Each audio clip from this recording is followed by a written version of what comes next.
All right, I'll call to order the Public Works and Utility Committee meeting held at the Village of Lisbon Hall on June 17th, 2026 at 5:09 PM. Roll call, please. Chair Moonen, Present and chairing. Trustee Beal, Here. Committee Member Miller, Here. Committee Member Eberly, Here. Committee Member Schmiel, Here. Engineer Neitzel, Here. Administrator Green, Here. DPW Director Willikowski, Here. and DC Treasurer Lisa Trumper to record the minutes. Approval of meeting minutes, 5/27/2026 Public Works Utility Committee minutes are in your packet. Move for approval. Motion made by Mr. Eberly, Second. seconded by Mr. Schmiel. Yeah, you're used to saying that on board. Schmiel. Schmiel. All right. Any other discussion on this? Mm-mm. All in favor, say aye. Aye. Opposed? Motion carries 5-0. All right. Departmental reports. Department of Public Works, DPW Director Willikowski. All right, so for the highway department, we had brush pickup and started working on some other projects that were lingering. Installed the UTV signs throughout the village and put up Lake 5 Farm signage and stop signs and Village Parkway. And we did some repairs to Mary Hill asphalt swales that got damaged during the flooding. And so that's all taken care of. And DPW crews also removed the spray paint damage here at the Village Hall and 9/11 Memorial, which turned out really good. So that was nice to see gone. And then we just been prepping for summer projects, getting ready for culverts and ditching here. So Parks Department, they got 3 summer help kids this year, so that's a big plus for them, so they can start going some projects. Mowing, the typical baseball and soccer field prep, and getting everything ready for Lisbon Community Fest, which is this weekend. So, and then for myself, worked with the guys out on Mary Hill, met with Mitch on some storm pond concerns and some from the flooding events, worked on UTV signage. We had some blowouts on Celtic Ridge that we were working with, talking to Mitch about and trying to figure out a way to resolve that issue. And then work on parks equipment options to increase some possible production efficiency over there. And then culvert inspections. And yeah, that's all I got for the month of May. Questions? I have a question, Mr. Chairman. Mr. Eberly? You have on here mow retention ponds. And it's near and dear to my heart for a number of reasons I won't bore you with. Which ones were you mowing? Much of them I could get into that were throughout the village, I guess. So about a week and a half. My question is, why are we mowing those? Yeah, I had the Some retention ponds don't have HOAs, but also they fall on our responsibility to maintain them. And after learning more about some retention ponds I got calls about, they haven't been touched in who knows? Yeah, So I don't doubt that they need yeah, that. some have HOAs that do mow them though. So like I know Haas Property, Twin Pine Farms get mowed. Privately mowed? Yeah. Ironwood West gets mowed because I paid for it. Yep, that one gets mowed, so those ones we don't go into to go mow, obviously, so. Okay. But some of them that have been, the older stuff that have been around for a while. We try getting some of those to mow and kind of making a tree list of stuff that's growing in the retention ponds to take care of in winter. So kind of do some more inspections on them, checking the pipes in them, the overflows, kind of just. Taking a look at them, I guess. So, I saw that on there too, and I did have the question: are those properties dedicated to the public at this point, or are we going on the private property to? Well, to get to some of them, you have to. Well, it depends where they are. Some of them are along the roadway that you can just travel in off the right of way and you get into them. Some of them are in the back of lots type of thing that you'd have to ask to get into, but some of those you just can't get to due to overgrowth, so. I walked through some of them to take a look. Well, even though a subdivision doesn't have an HOA, doesn't mean that those. First of all, I'm against the village mowing any of these things because they belong to the property owners that are there for the use. I Right. understand what you're saying about HOAs, but there's also, I'm guessing, there's subdivisions that if you look at the plat, that those ponds belong to the property owners in there, even though they don't have an HOA.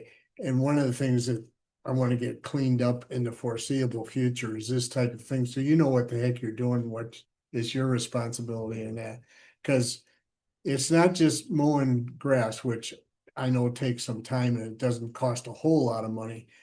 As an example, the ponds in Ironwood West, where I live, need some work on them. They need trees taken out, not sawed off, taken out, because the integrity of those ponds is going to heck in a handbasket. And that type of stuff has got to be cleaned up. And that's the responsibility of all the 33 lots in subdivision to pay for. So all I'm trying to say is, and I'm not faulting the DPW for doing this, but I think we got to straighten that mess out. I agree. Yeah, actually, I was gonna recommend that our committee brings it next month to new business, just so. I mean, I know we're not looking to overhaul the code at this point, but we are on the horizon of doing a code rewrite, so. Can we, and also too, I'd like to know if there's any stormwater implications too, because that mowing, I think, could be a stormwater expense, which. Yeah, So is there an inventory of these facilities? and that's what I wanted How many are to, there? and that's one thing I would like to put on. Yeah. Figuring out We need delivering to do that, so we know, so you know what you're supposed to Yeah. do and what isn't, and Yeah. who pays for what and everything And else. this had briefly come up before incorporation, because when we were finding out our liabilities of property for the Mhm. town, Mhm. we had brought up, there's a parcel on the northwest corner of Town Line and K, and it's a 1 acre parcel that technically we as a community own. So there are a lot of parcels around that we were not even aware of. I think Brighton Estates has, Beacon Hills has one, Brighton Estates has one. So, Okay. I think, yeah, I Yeah. think we need to have a talk. I thought part of the MS4 permitting was that we did have to take some type of inventory of these stormwater ponds. And Yeah. then we'll talk to Kunkel to see if they can, I know Mitch has already kind of said that they could start working on that, get an inventory, get contact for all the HOAs in existence. And then if there's stormwater ponds that are owned by a subdivision, but there is no HOA, then perhaps there's a way that we can bill in the property for some help maintenance. Or find somebody for. right. Yeah, is it the public at large's responsibility to pay for? Typically, that's how it is. I mean, that can be a discussion that we push to the planning commission is, hey, like, what's the long-term handling of these properties, and what's the responsibility we can set forth from day one, and make sure it's in the developer's agreement as well as the code is cohesive. So, Okay. Madam Clerk, we could just add that one to the. And add one more thing Yes. if you're done with that. Did I notice correctly when I drove by Richmond School the other day that the fence around the cemetery is gone? You obviously didn't do it. Somebody they used to have a fence on two sides of it. Like split rail fence. And No, Yeah. Matt chain link. chain link. yeah. I believe if you would check on that, unless I'm having. What day was that? Huh? What day was that? Cause I saw it there. Within the last week or so. I thought I noticed that it was not there anymore. Just check, I may be having an apparition. I will admit to it on camera right now. I thought I noticed it was gone. That's what I want to drive. Yeah. I can't, somebody's chasing me. Thank you. Oops. Do you have a question too, Mark, on a different issue? I did. It'll come to me. I'm not the only one. Oh, the riprap was, which end of Lakeview was that? East or west end? It's the east end. East end along Lake Drive. Okay. It's over there. And that's another thing that I learned too, like that intersection of Lakeview and Beacon Hills. That property that we ended up buying because it was always flooding and we ended up using, I think it was FEMA funds for it. So that northwest or however you want to look at it corner. Yeah, Probably a pension fund line. Yep. Always sometimes. Yeah, It's like it is yeah, it's like a holding pond. Holding pond. Well, so okay. Change Um, my I do question. have a different question. Yeah. What's with the UTV signs? Is there a new Yeah. ordinance? Yes. Are they up? They're up. So, Oh, yeah. so what is the ordinance if we don't mind? As far as Ride your ATVs on the way. yeah, ATV, UTV, village board passed it in February, Yeah. Mhm. No. No, March. April. March or April. March or April. Yeah. Village board passed it. Why? There was We're not in favor, huh? State law. well, so the state law changed 2 years ago now. There's a lot of people out there. And the village adopted pretty much the language that the state had, and then the board considered zones for it, and we ended up going village-wide. And then the signs were produced and posted last month. Or was it yeah. 2 weeks ago or something like that. I know the ones are Yeah, it up was by in us. month ago? I just don't I'm confused how it works. The reason being is you go to the end of the street and it says, sign says, as it should, end of ATV route. So what do? Just go between the signs? I mean, it, Yeah, so that just like, that either is the terminus of the community or the terminus of the legal Okay. road. Because you can't, Wherever our roads end at another municipality that doesn't have it, technically, that's where you go. is a golf cart an ATV? I'm sorry, without getting too far off topic, a golf cart is not a UTV or an ATV, but there is golf cart looking LSVs, low speed vehicles that are adopted through state statute, which look like golf carts, but are a little bit more advanced than golf carts. okay. And they are legal statewide if they comply with the state statute. No, these are not. These are people running their kids are up and down the darn streets with no seatbelts on, little kids in golf carts. Yeah. So golf carts would not be legal. Thank you. Good question, though. Mhm. Thank you. All right, anything else for Nick? Utility district, Don Neitzel. All right, good evening. Looking at the flows for May, obviously flows were down compared to the month of April. Janine lift station for the month was 22 gallons per minute compared to April where it was 65. Plainview was down to 31 in May compared to 77 in April. Willow Springs still an average. Next Electric was working on getting the application done with We Energies to get that service moved out to the road. Let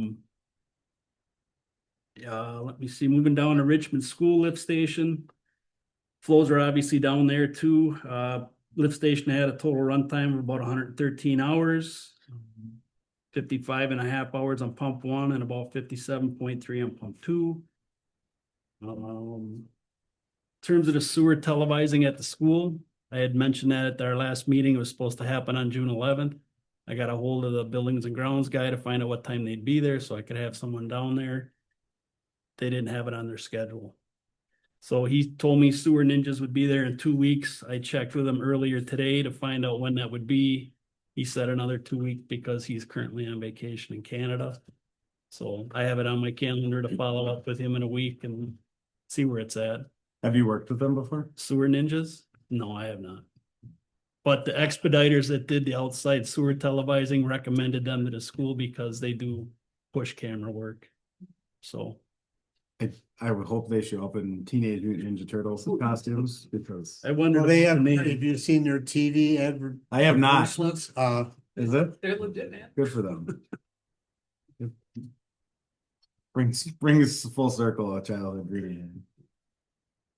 Otherwise, for Richmond School, the well reading for the month for May was 40,400 gallons, so it was down from the prior month of April by about 4,000 gallons.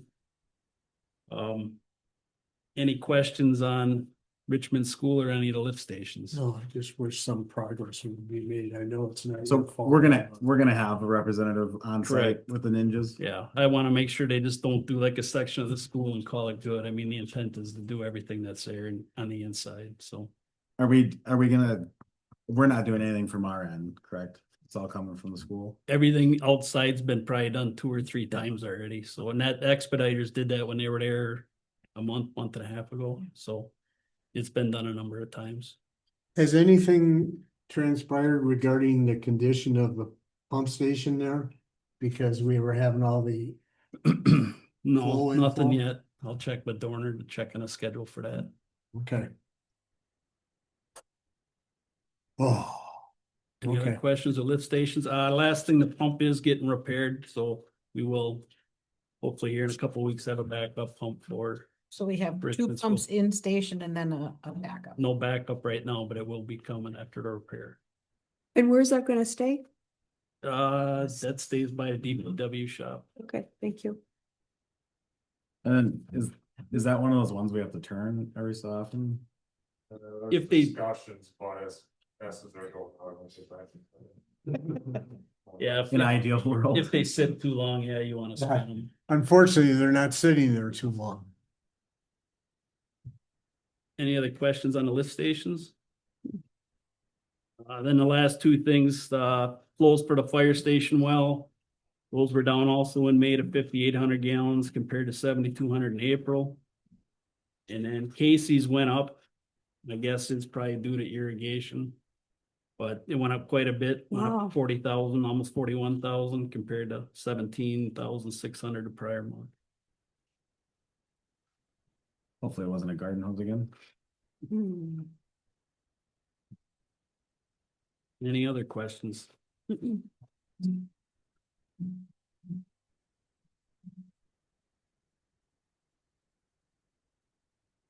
I'd be interested to see what's happening at Willow Springs, but we'll never know since we didn't have any recording during the monsoons. Is that moving forward with water for now? Oh, with water? Yeah. He just asked for an update. The board did approve moving forward. He asked for an update, so I emailed the engineer and he said it would be fine.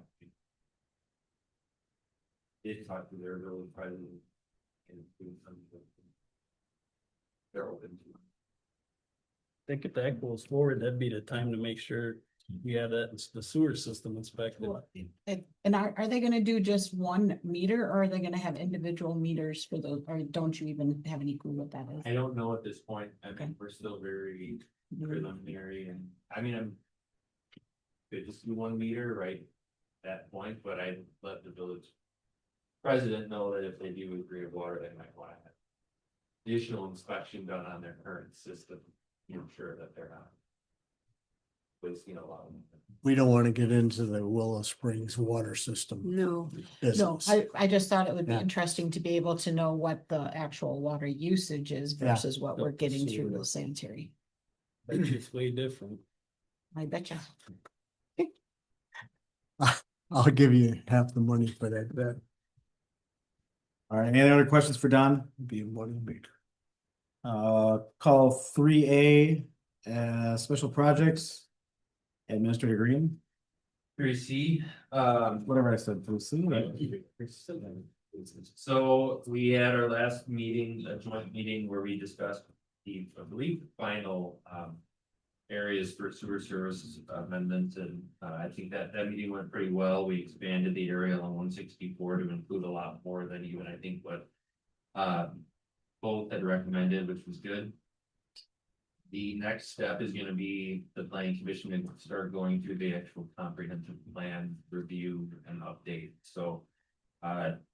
Talked to Warren and we're probably looking at at the July meeting to start reviewing the actual comprehensive plans and we start putting this all together. Now that we have a little bit of a direction from the both committees on where we're looking at the sewer service area. And then just a completely unrelated matter, but it's related to sewer. I talked to the treasurer today about payments received for sewer, and occasionally we get checks that are not filled out completely. People forget how to write checks. They don't fill in either the amount or they don't fill in who it's to or the date. So what I'd like to do is propose that, so right now we send out those checks back because we know they're gonna be an NSF check. If we try and deposit it, then the customer gets a $40 fee for it. So we would propose mailing the checks back, but then having a fee associated with it just for staff's time dealing with it, postman dealing with it. So we'll probably have that taken to the board, but I just want to kind of give an update to this committee. That's the only method people have available to pay They that. can pay credit card. I mean, they Oh, can okay. come in and pay Yeah. cash, but Okay, I mean, they're not able to do it online. most 90% of the payments are received. Good. And just. So it would be we were proposing a $10 fee just for sending the check back because we have to go through, check what the error is and then put the postage on, mail it back. But if it comes back late because they don't have enough time to turn it around, there's an additional late fee of $10. So it would be basically a $20 screw up if you don't. Is that enough money? A late fee? I mean, staff time costs more, I mean, It's talking more like a handling fee than a. Well, late I'm fee. talking we're- about like a check error. but I'm just guessing the amount of time you get one in, it takes more than 15 minutes to screw around with that. Is $10 enough for? I don't know, it's up to the board, I guess. To me, that's $10 isn't gonna get people excited about something doing. We could do 15, we could do 20 and $10. We just want something to make sure that people double check before they send the check. So what we'll do is have a cover letter in the next bill that explains these are all the charges you could get if you don't pay it on time or have checks written accurate. Okay, I mean, how often is this happening? Basically, Is that every like how many? cycle? every quarter. Is it How many though? Like, is it one or two or? I would 25? say it's probably at least 10. Is It's it, a good number. is it the same people lot? No. Oh. Not necessarily. Really? I mean, some can be remedied, like if they don't have who it's to, we can always stamp it, but beyond that, we're not gonna sign it. If the check's not signed, or if they don't have the number written, then the bank won't accept it. Right. So, Yeah. you know, the bank will accept.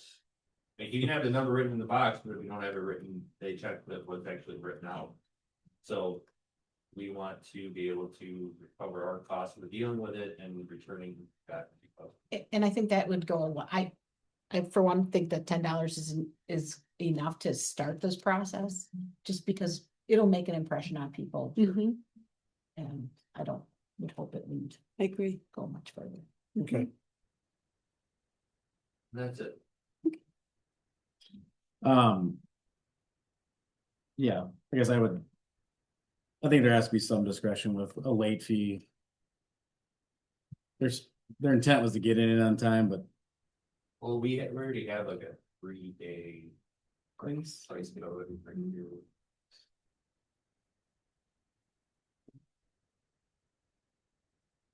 is it more of a pain to call them, tell them to come fix it in person or? We don't have that information necessarily. We just have their address, name and address. And then they got cell numbers and, What's their native? Unless they have a- It's like on the check. Yeah, that, or if there's like a dog or something that we could look at up other ways.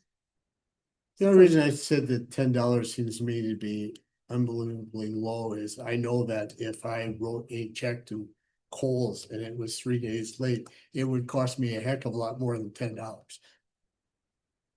So anyway, but whatever the board decides, I'm sure they'll do it in their. All right, Dan, I'll leave, this is a special situation. Can you introduce Randy and explain that Dan retired? I just wanted to, I don't think we formally got an opportunity to thank Dan for No. his, I didn't know he was going. for his service. And I apologize. He did come in and speak to me about his retirement. I was so focused on when he was actually retiring, which I believe in July, that I didn't realize that it was last meeting. So thank you to Dan for his time on the committee. I'm not even sure what the length of time he was on this committee. From the beginning, I think. Yes, it is. Okay. Yeah. Yeah. So thank you, Dan. Sorry about that. And we'll welcome in Randy Schmiel. He used to be with the Public Works group. I don't know what years, but I know you were gone in 23. Started part-time plowing in 19, Okay. and then, yeah, it was late 23. So he now works for the city of Milwaukee. He does have quite a bit of experience just in the public works sector, but also with grinder pumps. I know your father was part of Dornan, correct? Develop. Or develop, yep. So we welcome him and excited to have him on board. Thank you. Do you come with tools? Yeah. That's prerequisite. Yeah. We'll forego the beer buying for the Right down committee, the but road. we need tools. You're really getting a cheap labor out of that with I know. Yeah. committee members get paid. Yeah, we make I hope your accountant can take care of the vast, huge checks you get for being on the committee. All right, thank you, Dan. New business 4A, discussion only, stormwater fund status. I threw this on there, just because we had some things that popped up, with the flooding, the tornado, and just administratively how to handle them, so, and I know, Joe, you requested a couple months ago, right? Yes. So, Dan, you want to give us a highlight of the Yes. report? So looking at just the stormwater budget, and I don't know that this necessarily pertains to some of the discussions we were having in regards to the storm damage and that sort of thing. I think some of that's gonna kind of fall under compost, but just from a historical perspective, we added a stormwater fee in 2006. And the fee was $40 per household. And then any commercial properties were based on impervious surface. There was a calculation that our engineer provided. And in 2013, that fee was raised to $48. The fee has not increased since 2013. There is, I mean, just from looking at the account itself, the fund, there is a $650,000 fund balance in that account. We have an item on the agenda later tonight that has a road or a culvert repair on Richmond Road that would cost $160,000. Looking at potentially some equipment purchases out of this fund that would eventually reduce the fund down to half of what's currently in there, if those get approved over time. And Mark, I apologize, I don't know which direction you want me to go with this. If you want me to go with what I could see the stormwater fund becoming and how we want to potentially use it to its full potential, or if you're talking about just the storm cleanup. No, I think both of them would be great. I think it, to Joe's point, was that May you brought it up at our meeting? Yeah. I think this going forward would be good to hear on like a quarterly basis, just how we're doing. Because I personally don't think we should wait till budget season to hear about like, oh, hey, can we spend this next year? I mean, this stuff, as we see with the water events we've had recently and weather events, I mean, these things can creep up on us really quick. And even if it's just, hey, we're on track, we're doing good, we budgeted correctly. I'm fine with that, but if it's like, hey, we need to purchase this piece of equipment, we need to use this, or our enterprise funds are doing well, that's kind of what I'd like to hear on a quarterly basis. I don't think every month is necessary. I think it could get watered down if we focus on it too much. So just looking at it from a broad perspective, then that's kind of the background of the stormwater.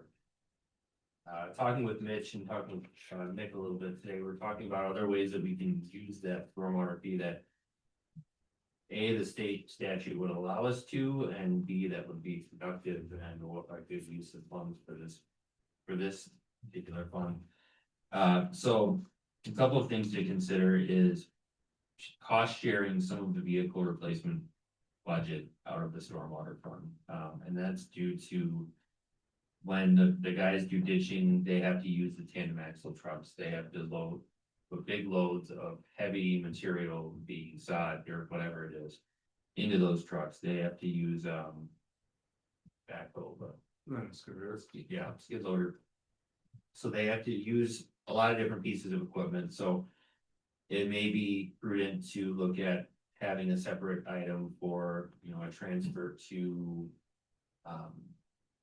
what do we call our savings fund, but a transfer to capital essentially, so that we can pay a portion of that. The other thing we considered was road repair projects that you could look at a certain percentage that you could put toward the actual cost of repairing roads because of culverts, restoration, ditch work, things that are required to every time you do a road repaving or a override or a mill and overlay, whatever the case may be.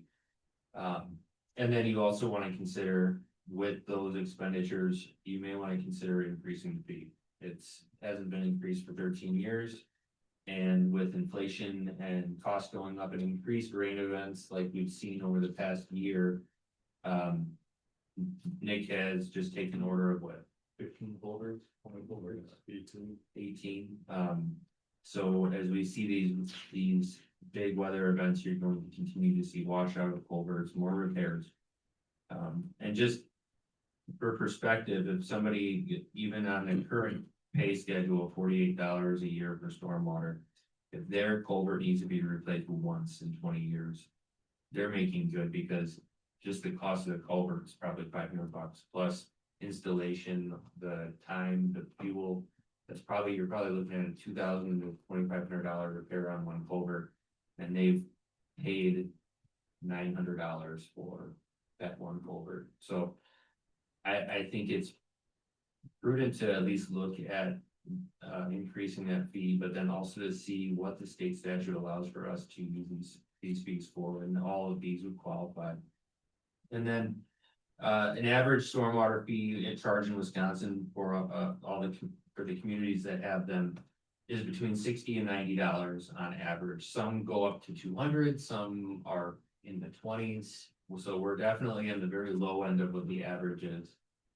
So just something to consider. Yeah, so that's just from 10,000 foot view looking at stormwater. I believe Nick provided some just cost estimates for the stormwater or the damage repair for the storm event and the brush pickup costs. I think brush pickup that probably ties more to the compost budget, but again, leaf collection and debris collection could be something stormwater can cover. So there's a whole lot of things we can look at, but just from a quick glance, so there are a couple of things that we can look at and consider. One thing I thought of is, how do we get to the current fee of $48? Is it, what basis do you have for that? Sensing it was just a number plucked out of somebody's brain. That's when it started. I was at the meeting. Yeah. When they started at $40. So Mhm. I think it's responsible that I mean, I don't know if, I guess Ellers could do a rate study. I don't know if is the juice worth the squeeze as far as paying somebody. But I just think that's awfully expensive to pay them to do this a study. Yeah, I don't know what that would be if they. Yeah, I mean, I think we could look at just a study of the fund in general to see what the best use of it, how much are we paying for like a stormwater facility when we do a road project, so that we have an idea of is 10% of a road project the right amount to look at, if that's the way you want to go. But the fee is going to be determined on what you're using the fee for, Right. not just, that's how numbers get pulled out of hats, as you say, oh, we want a stormwater fee. Well, use this number. Let's narrow down what we're using it Yeah, for. and find some determine- basis in Yeah. fact of what that should be and what that would help when Dan and the board put together the yearly budget. It's based upon real information, not something that's plucked out of thin air because it's $4 a day. I mean, who cares? I mean, it should go for something and Right. so the people, the residents who get the tax bill like I do and we all do and see $48, what am I getting for $48? So we can give them some information which isn't available right now. Obviously, we're not gonna act on this tonight, but it's something that we need to put together and I'd like to see that done between now and the first part of next year, so it's ready to go for. Yeah, because I mean, we still have some parts that we don't even have ditches in the town or village, sorry, quarter in the jar. I could even see increasing the fee this year and then perhaps have finances to do a full out evaluation. Right. Do a instead of stormwater next budget. facility study I, and see what it should be. So I did kind of mock up a budget if we did do like it sounds high, but if you did a 50% increase in the fee, which would put it at $72 or something like that. 50% seems like a lot, but when you're comparing it to a $48 base, not really that much. It brings the revenue from 253,000 to 380,000, which would allow for 70,000 to go toward as a 10% of road projects for stormwater facilities, things like that. 50,000, which could be high, but just that's more of a number I pull out of a hat, but for capital equipment transfer for replacing trucks, equipment, whatever wear and tear that we have on our equipment. And Yeah. then Do you have any labor in there? labor, yeah, that's already built into the budget. So every. But I mean, labor allocated to stormwater. If DPW goes out and does some ditching on that cost of that labor and the equipment should be charged to the stormwater fund, because that's where we're not creating a lot of new money. All we're doing is putting it in the right bucket so it makes sense instead of just. So I think what we would do is, so this year and for previous years, we have an allocation of salary. So like 10% of highway department salary goes out of the stormwater funds. Okay. Some are a little higher than that, but what we would do is next year, do a little better tracking of how much time is actually spent doing it. Could be higher, could be lower, and then we have a baseline for then in the 28 budget, that's the number we have to get. But if, for just throwing out numbers, if we did all of that, we would still have around $20,000 to do if we wanted to do some type of a study to determine, what that fee should be. So is this an actual budget, how it shows up in the budget now, or is this what That's you're the one proposing? prior to our discussion that we had this morning, and then I Okay. made So this is a proposed budget. that's just a very preliminary Okay, budget that I kind of. gotcha. Okay, I mean, that satisfies what I was looking Yeah. for to. Nick, is there any technology your department can use to, I know there are companies that actually track every minute of an employee's time to really understand, like, is stormwater really 10% of a laborer's activity, or is it really like 25, or is it really 5? Is there? I think it's definitely easily 10%. I would say, obviously, the time doesn't do the flooding events, that number skyrockets beyond, belief, but. In summer, I mean, spring to fall, there's one or two things, you're either ditching, doing culverts. Or you're doing asphalt, so I can tell you, you're doing way more ditching and culverts than we are doing asphalt work. Due to the budget, we only have so much. 10 grand to do asphalt work in-house, you can chew that up quite fast, so. Between that and shouldering, that's all you do, otherwise the other 70%, 60% is, doing culverts, ditching all over, so I would say it's. Probably more than what, more than 10%, but obviously you do have a winter, you're not doing any stormwater, obviously, so. I'd say that is the. Kind of the majority of what we do if it's not, if there's no asphalt or shouldering work, it's that even tree cutting, you could probably put it into stormwater, cause if it's in the ditch line. that's technically stormwater, you know, cutting trees on the right of way is the ditch line, so. That could fall into it too, and that goes in the winter also, so I mean, really the whole job is kind of based around stormwater to some extent. Do you, More than you go- this is a stupid question, but you're used to hearing them from me. Are you keeping up with ditching and culverts? Oh, Okay, I didn't think so. no. If you were, you'd probably be the first I don't- entity in the state of Wisconsin that Yeah. is. But it's a place to allocate money to and a Yeah. source for funds, and it's, Yeah, cause I mean, speaking of like. Putting time and stuff, when I was at the county, we had it in our timesheets that we filled out. Was understood, let's say there was ditching or asphalt or whatever, it was broken down a little more specifically. But you charge your time, and every piece of equipment had a number on it that you would put, you had a trailer. Excavator, roller, you would have to document that time down on your timesheet. And then when that got sent in, they would put it under the certain, Yeah. so a lot of stormwater stuff, so that's how you kept track of it. When you're at the county level, here we don't really, we Yeah, don't that- keep track of the equipment. That's kind of the Just point I'm labor. getting, that's kind of the point I'm getting at is. So there's a way you could do it through it, on your timesheet, you could probably get it pretty. Well, and you need to start including your sewer work accounting, time accounting too. Yeah, that's kind of, that was one of my highlights that I wanted to talk about was. You know, we won't, for instance, if we ever talk on a personnel level of adding or, you know, subtracting, somebody leaves and we have to hire. You know, we always talk about, well, yeah, we can use it.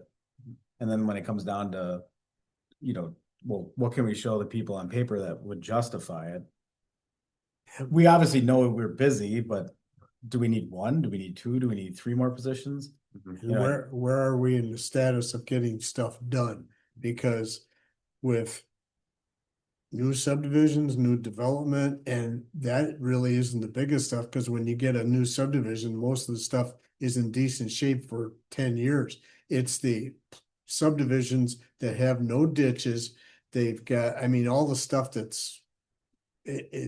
You could go in there and you could spend probably 2/3 of your time just doing ditching, I'm guessing, in the Yeah. village.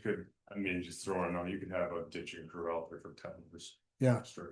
Yep. All you do is. It's I mean, not that's getting, what it is. it's not getting Time you easier, Get right, finished up, you'd be starting back over. right, On Robin. Keeps going. okay. So is that something, is there technology in the DPW world that? I don't know if it's a field tablet that accounts for, Yeah, I can. I know on like a maintenance level that. You know, they have tickets and Yeah, each ticket's broken down into an allocation, so I mean, is that? I can look into something there and see what's out there, I guess, and.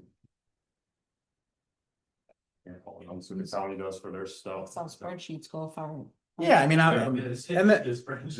there are, yeah, but there's also automated, you know, like say Nick sends a, the riffraff on Lakeview. Okay, so he allocates 4 guys for 2 days. Mhm. And now we can track it and, So it'd be something we could do like on a timesheet type of thing that we'd have to remake a timesheet basically. But Yeah, you I could- know. and that's how you could divvy I guess up I'm thinking everything. there are program, I don't know what it Yeah. is in your world, but there are Yeah. programs out there for Yeah. capital management. There is, And, there is. and it'll give you reports. Yeah. And it's not sitting down and looking at spreadsheets and I don't wanna burden you with more office work. And it'd be nice to show Yeah. the citizens where our guys are going. Well, and that's, I was talking with Dan about, because with these 18+ culverts, we're gonna have to, I was gonna kind of keep track of. So we never kept track of what we do for, putting culverts in, for time wise, so. Next week or so, I'm gonna keep track of. What each culvert that we did, how much the culvert cost, gravel, asphalt, labor, equipment, kind of like how I did for brush pickup, similar thing, Yeah. just to see. Cause I don't know, I mean, I could guess the money, but I actually don't know the actual. Oh. Hard number of what the average culvert costs or the size of culvert costs across, so. Hopefully, a month or two, I'll have some better There are also numbers. asset management programs out there for government work now you can look at. I think the points that you bring up are exactly right. Justification, somebody asks, and rightfully so, what am I getting for my $48 or what it is? Well, you're really getting about $90 worth of stuff on the thing, and here's where it goes. And then it's not to qualm the concern, it's just like, it's providing information to the people who pay the taxes, and I don't have any problem with that. But at least we know, why do we need a new truck? Why do we need this? Why do we need 2 more people or 1.5 more people? Justification on both things makes life easier for everybody. Yeah, I mean, I think we see it even in the sewer. Oh, You know, yep. we did our due diligence and had it evaluated. I mean, there was quite a leap in the sewer rate for a while. And when we establish the new sewer rates for any expansions of the thing, we need to put a real number in there Right. for that so that we recoup the costs.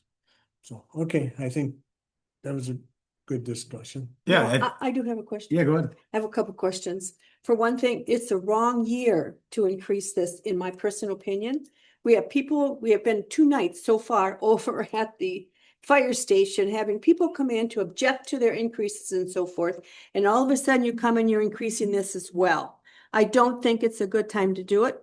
We also have new subdivisions out there that every house that's added to the taxes, they're paying $48. So every day as we get new houses, it's being increased. So I don't think I myself would not be in favor of it. I wasn't in favor of it to begin with. And this is what's happening because now Nick, you're gonna be taking from your budget to put in this budget. Then what do you do with your budget that you used that before for? So what are you gonna use that for? Can I ask? Question is, you're saying move the amounts for doing a culvert and stuff over to the stormwater, okay? Then that before was in your budget. And all this other stuff that you're doing extra now. So you're moving that over to the stormwater. You have this money that's in your budget that you were doing for that. What do you do with that money that you're transferring over? So his money is out of the storm. Yeah. So everything that we're doing for culverts and all that, that's part of the stormwater. It's always been? Yes. Yeah. At least. I don't know about that. As long as we had a stormwater fund. Yep. When we created the stormwater fund, we pulled that stuff out because we weren't tracking before. It was just a public works budget. Yeah, it's Yeah. gravel, asphalt, culverts, rental and supplies. That's what gets. I don't want to say that it's yes, that would be an increase in fee, but it's just I think it is a slight increase in fee, but we're also reallocating $1 here to a fee, rather than just a levy. But Correct, it's, and so like the expenses that you would put, like the ones that I talked about with the road project, with the equipment. The taxes are gonna have to eat that anyways, so you're actually opening yourself up to not have to spend as much in debt service or make transfers from the general fund. And Linda, I understand your point. I agree, and I thought about the same thing as far as the assessment goes that people are gonna see. But the average assessment, as long as people are in that average, their tax bill, they're not gonna see it. I've talked to people about this because we got reevaluated for. I understand the mill We rate, went- I understand. We went up 40-50%, but our tax bill's gone down since the. But to go from 48 to 72, like you just suggested, or higher, whatever, if it's gonna be done, it's gotta be a minimal at first, it can't just be just on myself. But you didn't recognize any of that since 2013. So those are things that should have been taken up by the previous boards a little bit at a time. Mhm. And that's where you should have had your minimal increases, but here you sat all this time and didn't do anything with it. I understand that. I just think it's, Inflation rate, general, if you look at inflation from 13 to now, it's gonna be a lot higher. but then on That's top fuel. of that, we got a $4.2 million park loan that we're taking out, and this is gonna affect everything. That's not gonna. I know, but next year, but I'm just saying, But that's debt service. That's I know, so planned there's it a out lot of so things. that debt service is staying Yeah, steady, so yeah. they're not seeing hikes like this, Yeah. that far. But I just might have probably structured it. think if you're gonna vote for it, I would never vote for such a big increase. If it's a little bit, yes, to kind of keep doing it. Yes, but then all of a sudden they hit them and then people are going, why is my taxes and why is this, that, and why? Well, then you That's my explain it to them, and you can show them what it is. I can call you. How No, about that? fine, have them call me. Cause they'll say, I don't agree with that. Good. Budgets in general they're not easy to deal with when you're seeing that new construction of 1.2%. So that means we can only tax the increase of 1.2%. It's not like we're getting all these extra revenues coming in. Our transportation aids have gone down significantly year over year. We haven't seen huge increases in, shared revenues besides that one slight one. So we're trying to operate at a 2% increase in revenues when expenditures are going up 20% from inflation. So we have to consider thinking of different options and how the state statute allows us to fund specifically road projects or capital equipment. And these are some of the options to do it. And that, in my opinion, makes sense because they spend a ton of time dealing with ditches, culverts, just any sort of. Okay, but let me ask you a question. Since 2013, when they raised it to $48, how many new homes have come on the market in the last 13 years to increase the $48 into the budget then? And then we got new homes coming up now at 48, whatever it might be. So, it's increasing every year that way. And I'm not saying I'm just saying it's increasing because of the growth. It is, but I mean, it's similar to net new construction. We get a new subdivision that adds 30, 40 homes. 20, 30 million, you get 60 homes at $30 million, but you put that as a percentage of what your total, value in your villages, that subdivision equates to 1/8% increase in your tax budget. So yes, 10 homes is $480. $480 in the grand scheme of things, not. Won't buy you 3 feet of What they're culvert. paying in. It Yeah, won't buy you 3 feet of culvert. So Yeah. when the culvert in front of your house and the road fails, you should say, well, we don't have enough money to fix that thing. 20 new homes online would have cost about the amount of one culvert, not to mention installation. I mean, there's communities that choose, rather than a fee, they choose actual assessments. I mean, I tell you what, I'd rather take the village's option of replacing my culvert than going and getting a private company right now. And I'll pay triple my current fee to do it. Well, a lot of communities Because- don't have a stormwater fee, and they're on. Or I mean, you go get any private company out there to replace your culvert and you're not touching it worth of 30 years of homeownership fees I for can't, stormwater. I mean, right now, a driveway culvert is replaced by the village. I cannot believe that. I've never seen that in 40-some years of doing that was ever done. That culvert belongs to the property owner from now until the end of the earth. But it is on the town, the village's It side doesn't though. make any difference. It's there because of that There. person's I know. driveway. I know, You're It's gonna not come on in their and pay land. my new driveway? yeah. Whatever, that's a discussion for a We different just day. need to say what I wanted to say. No, that's, Good. I mean, I think they're all valid points and that's why we're elected or appointed to be here is, Yeah, watch that. yeah, I mean, if I would rather see an increase in the fee than have an actual assessment. And some communities choose road assessments as a flat number every year, and when your number is up, you're paying that large bill. I will make one little scenario here, and I don't mean to belabor the meeting time tonight, but the first meeting I was at in the town of Lisbon, the week after we moved into here, I went to a meeting and the current town chairman we had an assessment meeting, not a hearing, a meeting to explain to 4 subdivisions, which I was one of them. We lived in that one, that they were going to repave the streets and it was going to cost us $120 a lot to pave for the streets. And one person got up, I'll remember this to the day I die, he says, I don't think we should pay for that. And he says, I think the town should pay for that. And Don Holt, God bless him, says, we don't have a basement in the town hall to print money. Where do you think that money comes from when you say that town should pay for this? And the person just could not understand that. the town had some magic pot of money that they're gonna just keep throwing money out on the whole thing.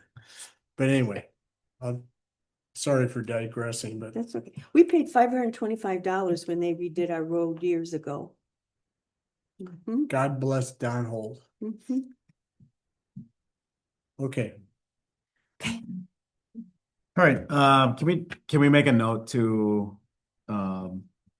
do this on a quarterly basis? So let's just, since we're on the 6th month, listen in the 9th month and the 12th month. All right, any other thing, stormwater fund? yeah, we're done. 4B, discussion only, compost fund and brush pickup. So, obviously we've been doing this for a lot of years. I guess this was essentially put on there at my request. I really want our public to know what service we're getting, how long it's taking, where it's going, what it's costing us. And, we made some significant improvements and relocation of our compost site 3 years ago now, I think it would be, maybe 3 or 4. I mean, graciously, the land is available to us by an outstanding community member. But the infrastructure to run it and staff it is on the community. So, Nick, I'll start with or Dan, you want to do the compost fund and where we're at with that? So for this current year, we had about 35,000 and roughly currently expenditures are at about 21,000. We're on track to, depending on the discussion tonight, be about $5,000 to $6,000 in the line. And likely to have it. And that's probably solely due to the fact that we have 2 grinds that we have to do this year. And a lot of that, this is where I think some of that storm damage stuff comes into play. We have to have 2 grinds because of huge amounts of debris that we cleaned up from the tornado, both the night of and the subsequent 6 to 8 weeks after the storm, which was one issue. And then the other issue is that we've had record numbers of people already home to compost facilities. We've sold a lot of passes, but unfortunately not a 1-for-1 where the more compost passes you sell, the more money you have. Compost passes we just increased them to $20 from 18. Again, those are ones that hadn't changed for many years. And so you're running into this issue where you have a high number of users, you're gonna lose money. The other thing that Mark and I kind of talked about, and he'll probably allude to, is the fact that that grind happened to be solely in the compost budget. Given the fact that we do brush pickup is separate, compost is bringing in their stuff. The brush pickup is us collecting it as part of the service that we provide.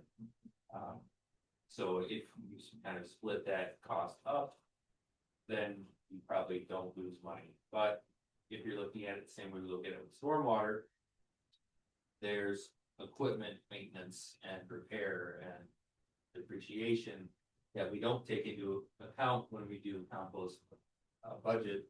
That is something considered. And then when you think about the higher the expenditure, the only way to get more revenue is to increase the cost of compost passes or look for other ways of funding it. I question increasing the compost passes too much because there's a level of too high of a price. They'll just put everything out on their front yard when brush so that's kind of an overview. I think that was kind of the general gist of where you were going tonight. But Yep. Yeah, so obviously we've been grinding for several years now. But I think post-COVID we saw a boom in the popularity of roadside brush pickup. I think years ago we used to have 2 pickups and it wasn't Years. as popular with the 2, and then we went to 1, and I think people are now on track that it's very popular that they Instead get of their working stuff for out. their employers, they're out there. Yeah. trees. So, yeah, I think it's just a good time to look at that stuff and kind of see what future we want to take as far as The points that Dan just alluded to, because the grind cost is gonna be there. We use a third party to grind. We don't have a big drum grinder to do ourselves, nor do we want to undertake that. I don't think, do you want to see the price tag on that piece of equipment? Yeah, Or the insurance cost to have, or the maintenance on. or the maintenance? Do we get? Yeah. Does the village get rid of whatever they grind? The wood chips? Yeah, We keep however much we want, then Enercon takes them. So they take them themselves. oh, they do. Yep. Okay, I was just wondering if we're gonna run out of room because we don't get rid of all of We choose what we want to take. So if I put a cone, I want half the pile, if half the pile's mine, if I only want a bucket. it. Okay, Get a bucket. but I'm just wondering how many people come over there and get stuff. I don't think that's a whole lot, because they have to shovel it themselves in the back of the Yeah. pickup truck. Yeah, it's not a whole lot, but we do go through, we have to go to the park to get chips every now and then, they'll reload, so it goes in spurts kind of, so we try getting a big enough pile that But at the end of the year, it's gone. pretty close. Okay. Do you just give that to them for helping or whatever? Like the residents? No, dear, the company that you were saying. No, it's our wood chips. But do they pay for it or you just give it to them?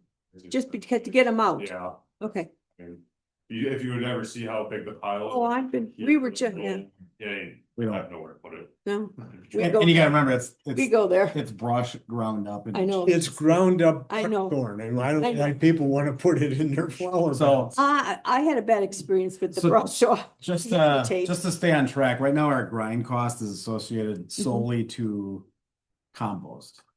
Mhm. We obviously we talk about fees. People are paying a fee to be exclusive to go on to the compost site. Not every resident can just drive on there. They have to be a compost site pass holder. So it is obviously a village operation, but you have to have an exclusive pass to get in there. I would propose, in lieu of doing anything with the fee, is that we support the compost with dollars out of a different budget, and I think we can justify stormwater as part of that support, whether anyone else has ideas for a different funding mechanism, but I do think Dan has a good litmus test as far as raising the fee. We're probably gonna lose people up at the pass site since we just raised it last year. So I personally don't think it's a good move to raise that fee right now. I think we can do things with moving different buckets and better allocating and dispersing costs. I think it would, to the discussion we had on stormwater, we wouldn't have to increase the stormwater beyond what we kind of talked about to have a justification for that fee as well. So then you can say, well, your brush pickup is associated with that fee as well, not to mention all the other things we talked about. I think that's something that you can just feel better about when they're seeing any. You're just talking about a percentage from the stormwater budget, because I don't. Either that feel or like, if you consider the fact that half the brush on that site is from brush pickup, half of it is from compost, that you could just take the grinding cost and split it between.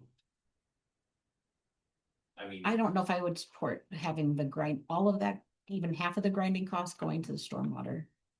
Mhm. I think there's a part of it, but I don't know if it would really equate to half of that cost. yeah, I don't, Mm-mm. I mean, this year probably would, but on an average year, maybe it's. And 5%. I know for the last year, several years we've tracked, Nick, do you want to just give us an idea of where we are with brush pickup as far as how much staff time it's taking? Or you- Well, I mean, I don't know the average through the years, but like Mhm. what it broke down for, I mean, Mhm. it's roughly. $50,000, And yeah. 816 hours. $50,000 for labor for brush pickup. For this type of year, which is similar to 2020, 4 and then 2019. But similar in production amounts and time it took. So this number's pretty close to 2 previous years of brush pickup. I think you're looking, if I was gonna look at the, kind of take the average of like a normal year, I'd say, I mean, you're still probably looking around 70 to 80K. For a normal, like your 500 loads Right. type of thing, so. That's just to pick it up. That's not, This is, put it this over. is not. not to grind. This is nothing to do with grinding, so if you wanna. This is to get it on grinding, site. I mean, you had 14 grand for grinding, and then on top of that, labor and machine time on top of that, which I did not figure. This is just us and the trucks and the excavator for 24 days. So much. And I'm not in any way saying I'm in favor of this, but Nick, what would it do to our community if we just eliminated brush pickup? No, I'm not saying I'm in favor of it, but I want everybody to hear this. Well, Oh Yeah. my gosh, the people. I'm just saying, what, just put it out there. What would it do? Because there are some people that say, why do we even do this? Why are we taking on this expense? Can you go to the point, say we just cut all brush pickup? Because there are communities that don't pick up brush. Yeah. There are communities that don't roll mowed sides. There are property owners that don't have brush. Yeah. It's like everything else. Why am I paying for something that I don't use? I mean, there are communities that do leaf pickup. We don't do leaf pickup. Can we talk to the service that we're doing? It's a large expense to our community. It sure is. In So, favor of that. Cutting it off? Yeah. Myself, because that's not a hard, big thing to take it to the compost. I don't think it's a big deal.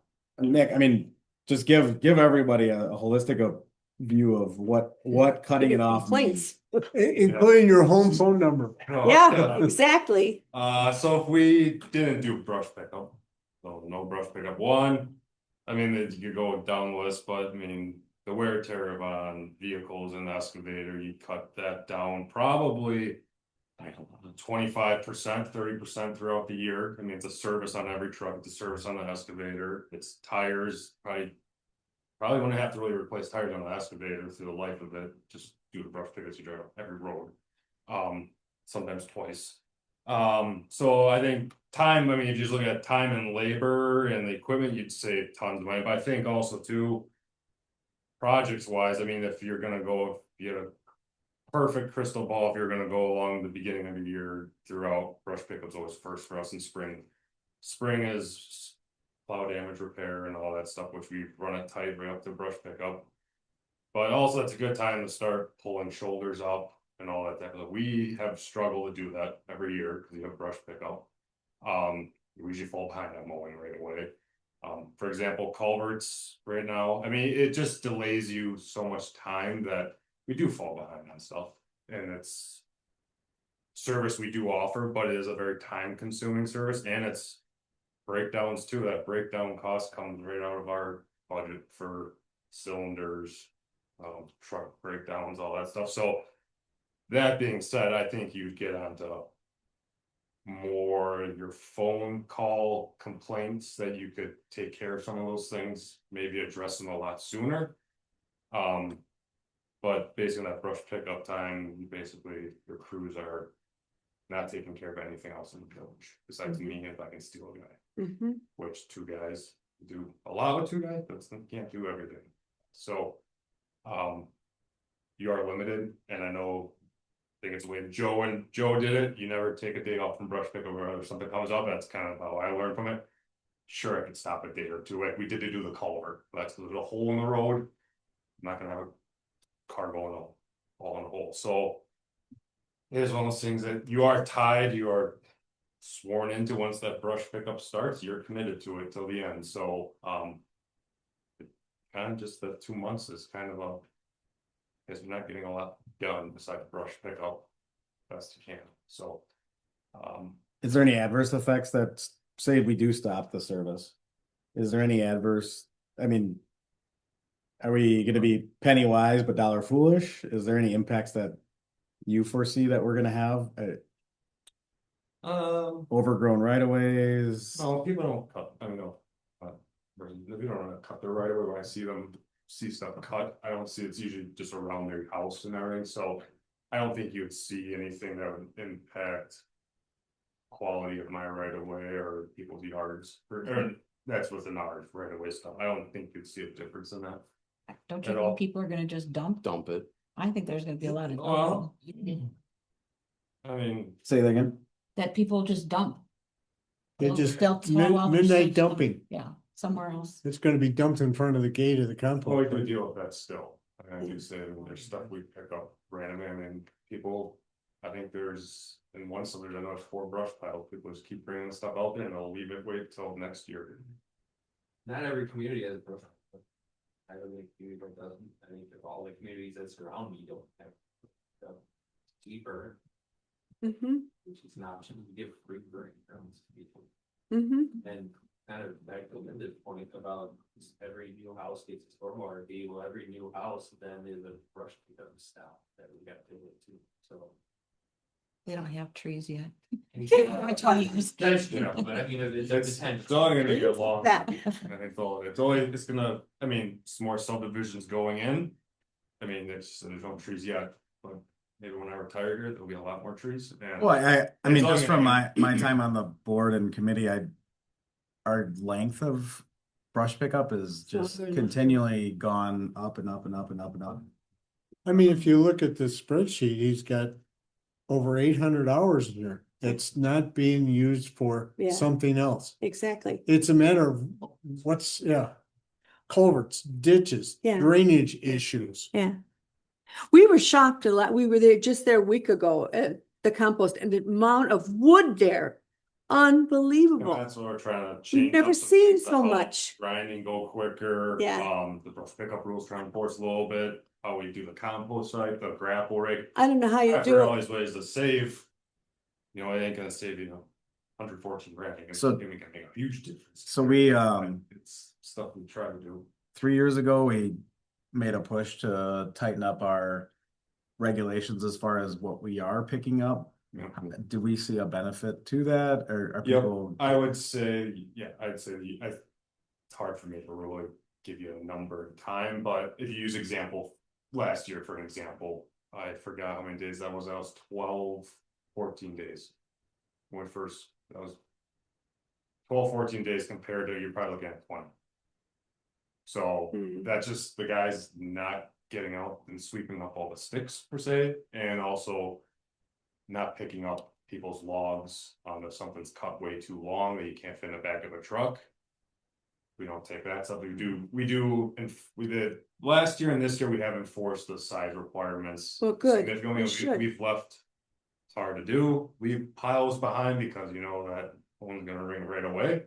You have to explain to them, type of thing, but, The county, if you look like on Silver Spring over by us and see what the county did compared to what you guys did. The county comes along eventually and they pick up stuff, they put it in the truck, they haul it someplace. They don't pick up every twig and acorn and everything else. Mhm. They just don't do it because they don't have, and not faulting them.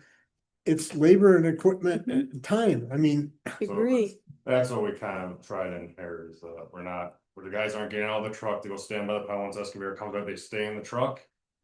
Whatever, and the guys that run the excavator are very good that they'll get 95. Yeah, yes, they are. we're not Very raking close. somebody's ditch. So it's good, so you get the majority of it, and then it falls on the road, you grab obviously through the roads. Well, we'll grab I that, think- But I think it's saved, that's there saved. We have to, Days, days. we also have to be cognizant of the fact if we got, and I'm not faulting what happened a few weeks ago with the tornado. But if we had a real tornado, like when I lived in central Illinois and we had real tornadoes, I mean, right through, it looked like Sherman's March to the Sea. We'd be putting another number in front of this. I mean, is that something that is the responsibility of the community? I mean, that's really what it comes down to, and I think that's what you're saying. Either pay Peter or pay Paul. It's like either get somebody to do it or you pay for it through taxes, and it's question comes down to where do you spend the dollar on? Well, I think the fact that that tornado, as much as significant as it was, the damage it left behind, we were able to help and assist with that. I Right. think if it was something like you're talking about, no, they wouldn't be out there doing that. It No. would be an emergency management protocol where it'd be somewhere completely different. And then insurance companies would be taking the be doubling out their own, trees that are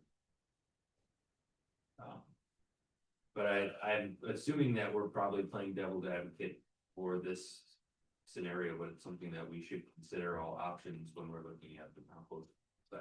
Because just looking at compost passes to fund the site alone you'll always be operating either just break even or you're probably gonna lose money. Like we have, I think, 3 of the past 5 years that we've been on, in the last 5 years that we've been operating. So, And I think we've been okay with losing money in the Mhm. sense of budget numbers comparative, because we understand that we have been having additions to that weren't budgeted in the compost site budget, you know, the addition of roadside pickup is attributing to it. Did the cost of the new compost site, the fencing, the grading and all the rest of the stuff, did that come out of this allocation? So, yes and no, the It- compost it site did- went over budget. The public works budget soaked up the excess that was above what was I mean, that budgeted. was not inexpensive. I mean, it's nice, everybody did a great job. I'm not faulting it. It's going like, but that's not. I'm looking this real quick. I don't see that number in there. I mean, it was 60 some grand, I think, for the infrastructure improvements. we're 50 grand over 1 year. I was gonna say it was close to $100,000 looking at what's done on it. Yeah. So yeah, I mean, Let's talk, gotta go. No, I understand your reluctance to raise the rates on those passes this year, but let's not wait the 13 years like we did with stormwater. so our last rate increase was $2, and that was Last year, 2025. this is their first year that we're. Yeah. Cause even $25 isn't a terrible amount. No, I mean, I'll throw it out there. What about the concept of, and I know Merton comes over and uses our site for a fee. I'm not talking about taking that away.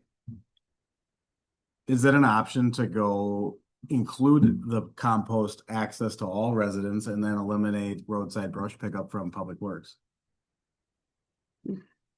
For a fee, you're saying, No, I'm saying or just make it a free thing is everybody just. everybody has access. Every Village of Lisbon resident has access to our compost site.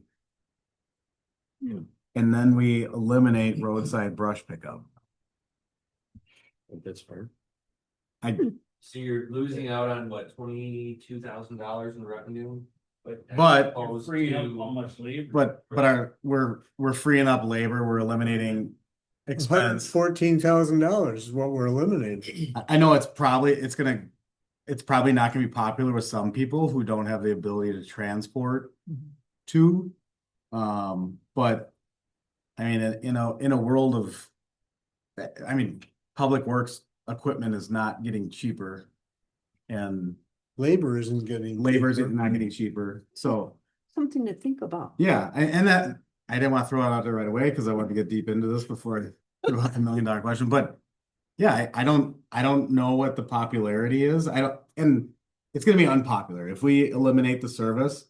But on the backside, we gotta be prepared to say, hey, we're trading and you're saving. Yeah. Huh? I I can saw a think- I lady can pull understand in that. one night with her Audi and empty the back seat of her car from brush, a brand new Audi. Yeah. So people are, it is what it is.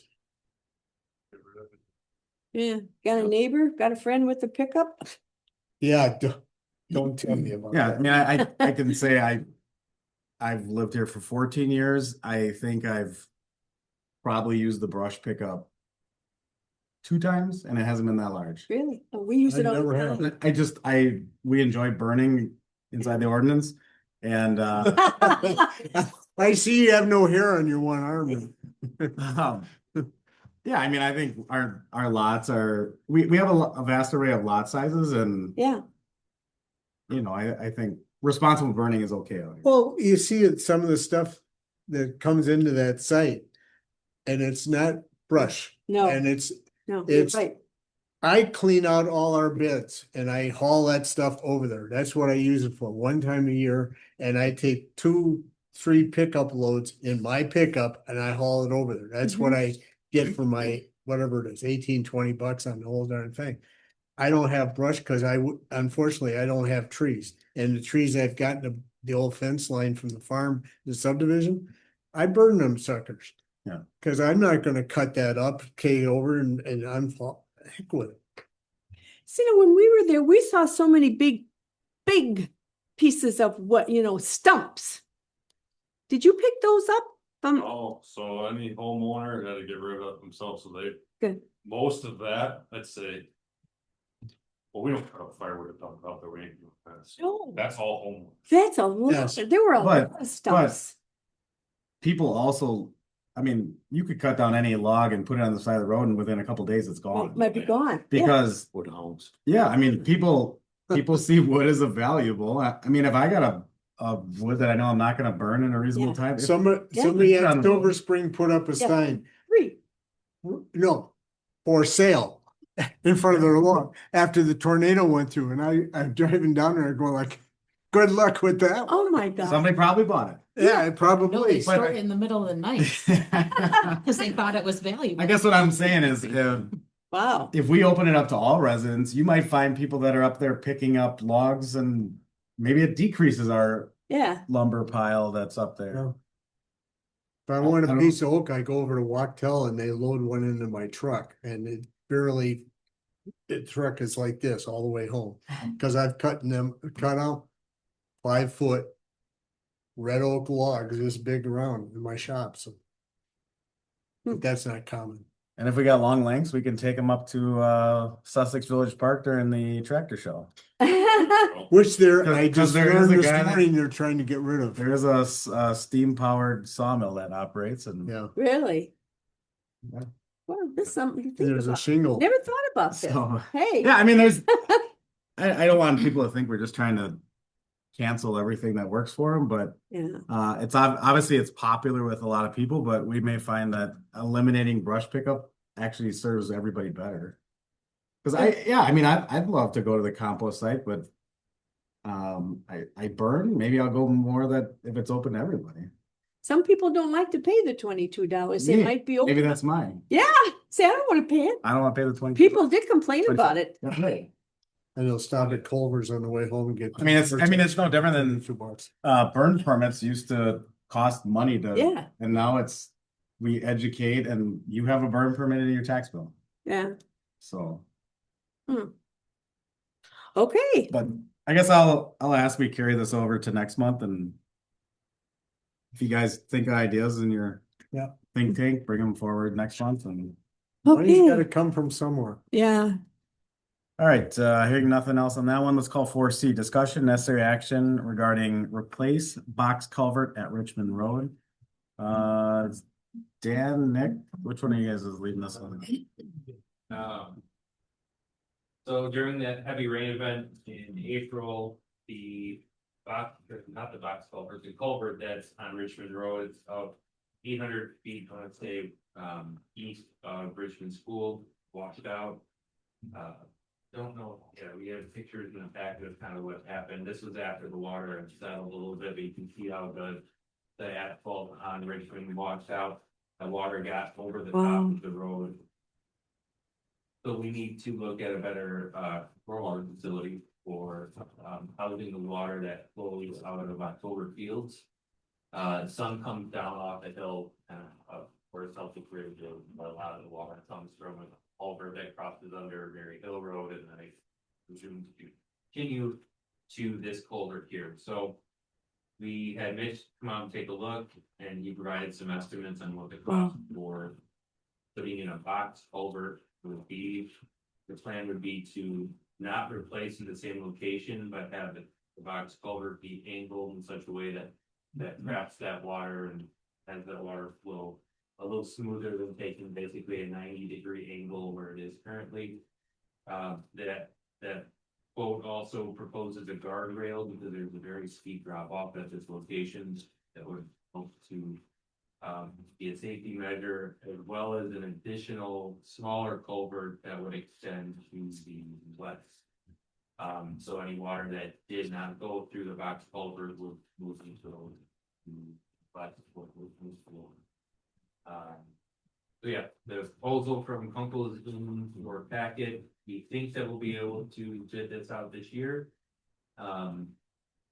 But we still have to, based on this, would be recommendations of the board, and those were not approved until July. And so we're bringing it here first. If you have additional comments, feel free to. No, I think the only thing I would add is it is getting late in the year, but yeah, depending on how DNR makes us permit this would depend on how soon we'd be able to get it out. It's gonna require a general permit. They got 30 days to review that. Nowadays they have environmental reviews, so that could take a little bit depending on what they classify that stream as. So My only concern is that thing be long enough so that we have some shoulder width on there. Right. And not just, It'll be Like- like 5. Oh, they talked to them. I just wanna make sure it's long enough. That there'll be enough. The same thing when we get to Murray Hill. Has there always been a problem there since before October Fields or no? Is that causing the issue? It's showed its age for a while now, cleaned it up multiple times. I think just the mass quantities of water. Now, I never seen it get to the height of the road there. That's the alarming part, that it got to the point where Oh, it's always filled in pretty high. Yeah. You know, and a lot of water coming in. The fact that it couldn't handle the amount of water. yeah. You know, where it's to the point that I think it comes down to the direction of the culvert to take the water efficient, because right now it's not taking it efficient, it's doing an S curve going into it. It's coming out of the stream, you want to grab that water right away Mhm. and not get this whirlpool effect going on, so Mhm. I think just the amount of. Just the layout of the culvert's not good, the age of the culvert's really not the greatest, has it collapsed? No, but the end walls are not great, so. And this is just a stupid question, I guess. Is there anything that October Fields could do in their subdivision to prevent this? We had a meeting with Mitch this morning about a culvert that also washed out same storm that goes into Mary Hill. That culvert, we believe, is undersized based on a 100-year flood. So that we're proposing that the developer replace with a larger culvert that would be able to handle the water coming. Whether that creates more water or less water, I guess it depends on the amount of rain. That smaller rain, I would assume, would probably be the same, but a larger event with potentially more water. Are we talking about this one that you're saying? Yeah, that's what I But thought. that's the water, the same water than. But Yeah. in any case, we've had 2 major rain events that are 500-year flood. Yeah, that's true. So I mean, it's very uncommon, but the fact is, we're gonna have to start building our stormwater facilities to handle those types of events, because they're not 500-year, right? They're every other year floods. Well, the design standards that everybody uses are undersized for what's happening right now, as much as I hate to admit it, but those facilities are only designed for 10 years.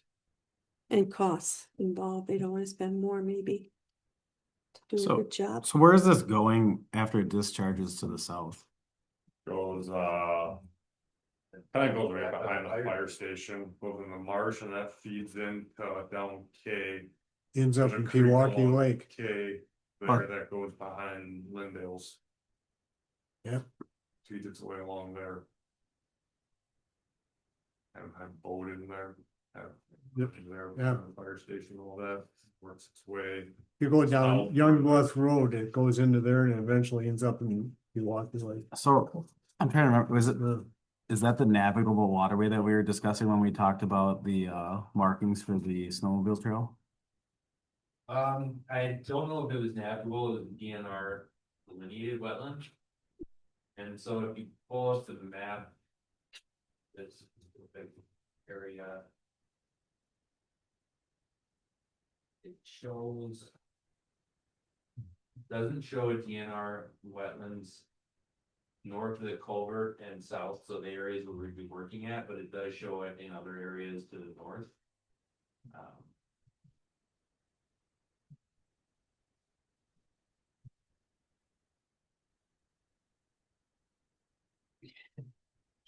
So this is where the water comes down, this green area here. Yep. But then once it kind of hits the road right of way, it's no longer DNR wetland. And then today, right, until we. so they go out there and they say you have to delineate it all the way down to the lake. Right. But then once you kind of get past these few homes, then all of a sudden it's DNR wetland, and then it continues behind the fire station. So right now, the areas where we're looking at are not, but if we tell them what we're doing and they say it's navigable, then it is. It's pretty common. Which means we're not gonna be doing this project this year. Well, I just, yeah, because I remember when we looked at the snowmobile trail, if you follow that line up through that tree line, it goes up and starts in that farm. Here Um, if, and Fallon's farm is right here. Yep. And that's where the water comes across. So you can see where that culvert is and where that water. yeah, I mean, on X, it's listed as a waterway. So, They built homes between those two waterways, well, did you say? it's a waterway for, Navigable stream doesn't right. really say a whole lot of that. Occasionally there could be water. Yeah. Uh, Are we ready for a motion? well, I guess I was gonna ask Nick, when is Richmond due for replacement? Because, I mean, this is gonna be a saw cut. We talked about our next road projects coming up next year. We're looking at this probably hillside. The year after, we have to get wire road. You want to. Yeah. That needs a complete reconstruction. And then we want to start getting the subs of the year following, including shadows and blue heron. So. We got a lot of road projects. And then second question I had was, is cost savings gonna be better if we wait to bid in the spring when everybody else is It, bidding out for the year? it could be. I mean, that's like I say, it's getting late in the year and I'm sure asphalt company, they're still looking for a project here and there, but the guys that will put the actual pipe in. I mean, they have work right now, but the biggest thing we can do is design it, permit it, bid it, see what you get for prices. If you don't like them, reject it, and we hang on to it and rebid it for. And we'll put it out to bid at December, January and award it in the spring, but. It depends upon what the DNR comes up with. If they come up with the fact that we've got to do a delineation, forget it. Then you're talking about next summer, not next spring, next summer. But at least we would know whether we have to do a delineation and get that started Right. now. Well, get all that stuff done now. That's what the thing is to find, get. And you can't go to the DNR unless you have plans. That means we have to get to that point, do the plans to get to DNR. So that's gonna take, how long is it gonna take you? 6, 8 weeks to do the plans? No. Probably 4 weeks, 3 weeks. I mean, we're Okay, ready to do that's field work after now, so. the board approves it. Then you just sit and wait, and I don't think we're gonna get by without. I don't think we're gonna get that project done this year. Well, in any case, we still need approval to get. Right. To understand what the problem is with the ball. Was there any structural deterioration of the current culvert? Because of the water? The end walls falling in. I didn't get to crawl in there really to see, but I know there is 25, 30 years of deterioration in there. Well, I guess I'd go back to my couple topics ago is, I don't think Mary Hill on the west side has any stormwater management as far as ditches go. I know it cuts across with the culvert pipe, but I don't think anything on the west side of Mary Hill. From South Ridge going down, there is, There is ditch there? but can't tell. Can't tell. Ditched, needs to be ditched. And you need right of way. Do you have enough right of way in there even to ditch it? Yeah. But it was 66.5. Yeah, so, I mean, there's ditch from there, well, there's stormwater all the way from bottom of the hill going all the way up, all the way basic to that cross culvert where it feeds into Fallon's. And that's just drop off, there's really nothing there. But there's stormwater. Okay. I was just thinking if there's different controls we can put in. No. up- Unless you dug a big hole in the ground and put a pond on Murray Hill on the west side, which you're not gonna do, cause you gotta buy the land to do it. Yeah, I don't think Mary's gonna let you do that. No.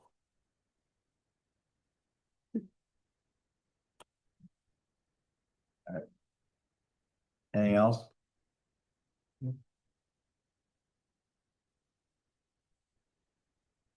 I think we have to go ahead with the design and the permitting and then find out what's going on from there.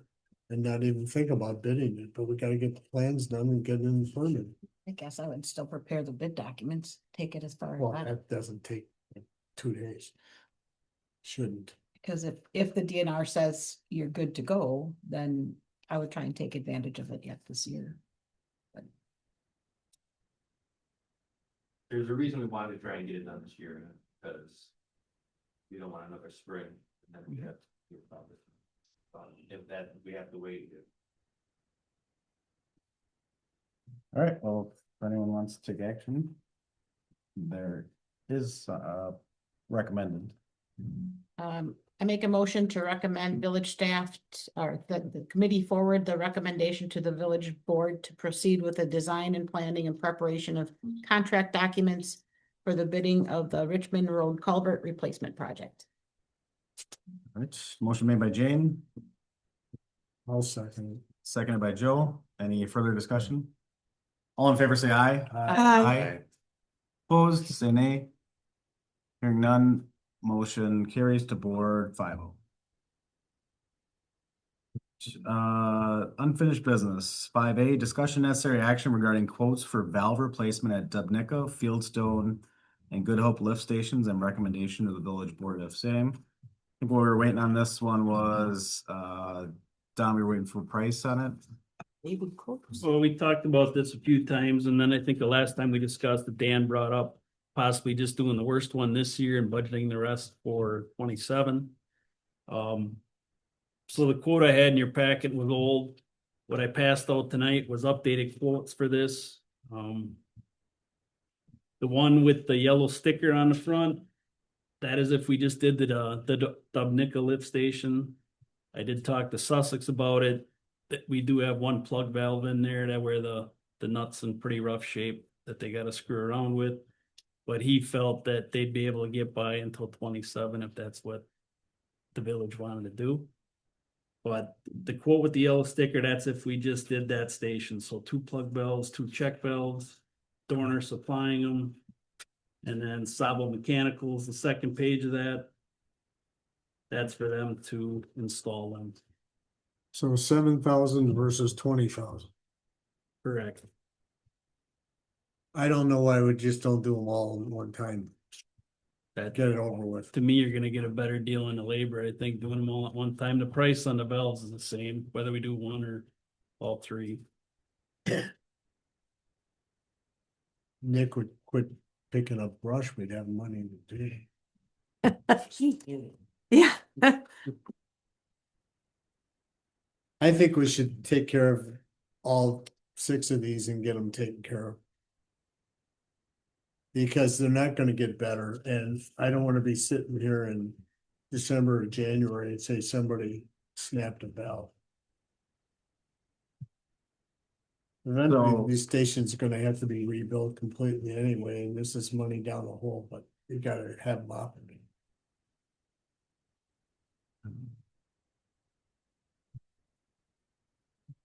Is that a motion? Just to give everybody an idea, there was just from waiting from October till now, it was a 4% increase. Yeah. Mhm. I was curious to see what the price per unit was for, So in October. The valves went up $6 each for the plug valves and Check those. I'll make a motion to do all 6 of them this year. As long as Dan tells me he's not gonna choke on $20,000. Pay for it now or pay for it next year? And I'm afraid we're gonna have to pay another blasted emergency, and somebody who I have great respect for says, I'm getting tired of replacing pumps. Let's get these things taken care of and it's done. Maybe we can use them for going forward. So I'll make a motion to go with replacing all 6 check valves and 6 plug valves based upon what's here on June 17th. Not to exceed. Well, yeah, whatever. I'll second it. Motion made by Joe, seconded by Randy. Any further discussion? Hearing none, all in favor say aye. I, Right. Opposed, say nay. Hearing none, motion carries to board 5-0. Right. And the last one is looking for an adjournment. Motion made by myself, seconded by me. Linda. Any other discussion? All in favor say aye. Aye. Aye. Opposed? A lot of fun. Motion carries 5-0 at 6:50 PM. This lasted a lot longer than I thought it was gonna tonight. Had some interesting discussions.